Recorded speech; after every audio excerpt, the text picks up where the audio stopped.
কি, মুসলমানদের তারিফ কি? মুসলমান তো হলো সে নিজের হাসি, নিজের কান্না, নিজের দুঃখ, নিজের বেদনা, যাবতীয় যা এভরিথিং সব কিছু সপ্রুত করা হয়ে গেছে যার কাছে, তিনি কে? আল্লাহ জানার কথা। এই মহান আল্লাহ রাব্বুল আলামিনের কাছে একজন মুসলিম তার এভরিথিং সব কিছু সমর্পণ করবে যে সে হলো একজন কামিল মুসলমান, পূর্ণাঙ্গ কমপ্লিট একজন মুসলমান। মুসলমানদের কাছে এসে গেছে ইহলি কোরআন, এই আসমানি কিতাব।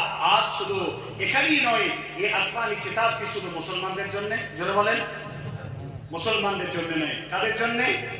এই কোরআন কারীম সমগ্র নাসের জন্য, মানুষের জন্য। আল্লাহ তাবারক ওয়া তাআলা তিনি বলেন, হুদাল লিন-নাস ওয়া বাইয়িনাতিন মিনাল হুদা ওয়াল ফুরকান। কোরআন কারীম মানুষের জন্য এই হেদায়েত, এতে থেকেই পাবে।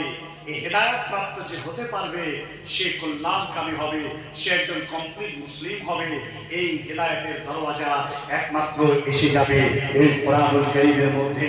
শুধু পার্টিকুলার মুসলমানদের জন্য নয়, কোরআনুল কারীমের দরওয়াজায় যারা ঢুকতে যায় তারা ঢুকতে পারবে। আর এই কোরআনের রঙে যারা তাদের নিজের জীবনকে রঙিয়ে দিতে পারবে, এই লোকটি হল পূর্ণাঙ্গ কামিল মুসলমান। আজকে আমরা যারা মুসলমান হিসেবে বসে আছি তারা প্রত্যেকে আমরা মুসলমান হতে পারিনি। প্রত্যেকটা লোক আমরা সীমালঙ্ঘন করেছি, পথভ্রষ্ট হয়ে আছি, পাপাচারের মধ্যে নিমজ্জিত নারী পুরুষ।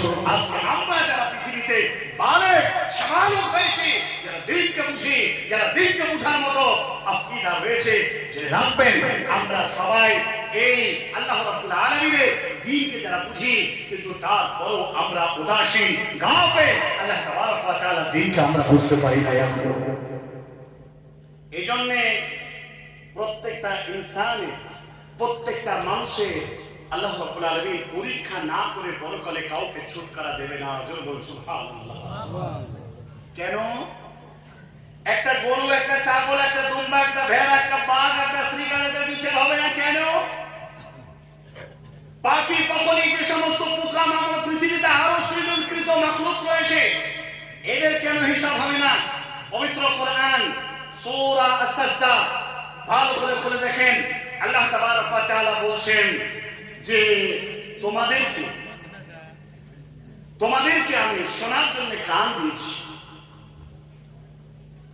সামআ ওয়াল আবসারা ওয়াল আফইদা ক্বালিলাম মা তাশকুরুন। এই তোমাদেরকে কান দিয়েছি, তোমাদেরকে চোখ দিয়েছি, কিন্তু তোমাদের মাঝে যে একটা ম্যাট্রিয়াস, একটা পার্টস তোমাদেরকে দিয়েছি যা অন্য কোন মাখলুককে দেওয়া হয় নাই। সে পার্টসটা কি? যার নাম হলো আফইদা। আফইদা খুব ভালো করে শুনবেন। আফইদা, আফইদা মানে কি? আফইদা মানে হৃদয়ের ভিতরে এমন একটা পার্টস যা ওই ইনসান হাইওয়ানে নাতে যা ঝুলন্ত আলাদিমা রয়েছে, এই যে মানুষ কথা বলতে পারে, কথা বুঝাতে পারে, কথা বুঝে নিতে পারে। অন্য কোন প্রাণী কোনো কথাও বলতে পারে না, কথা বুঝাতেও পারে না, কথা বুঝতেও পারে না। কথা ঠিক কিনা? কিন্তু ইনসান কথা বলতে পারে, কথা বোঝাতে পারে, কথা বুঝে নিতে পারে। এই ভিতরে তার হৃদয়ে আফইদা, একটা হৃদয় যেটা আল্লাহ দিয়েছে, পৃথিবীর অন্য কোন মাখলুককে আল্লাহ দান করেন নাই। যার জন্য মহান আল্লাহ রাব্বুল আলামিন এই ইনসানের পুরো হিসাব নেবে। সুপ্রিয় ভাই ও বন্ধু, এই জন্য নিজের যে উদ্দেশ্য নিয়ে যারা আমরা এসেছি, এই উদ্দেশ্যকে পূরণ করার জন্য আমাদেরকে কিছু সিফাত, কিছু গুণে গুণান্বিত হতে হবে। সেই গুণগুলো কি? আসেন আল্লাহ রাব্বুল আলামিন পবিত্র কোরআনুল কারীমের মধ্যে বলছেন, বিসমিল্লাহির রাহমানির রহিম।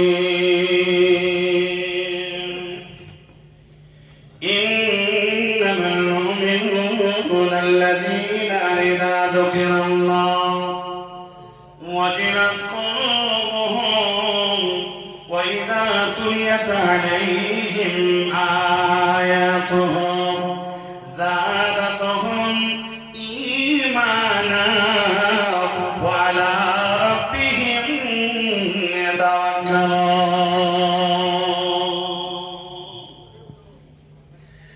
الله تبارك وتعالى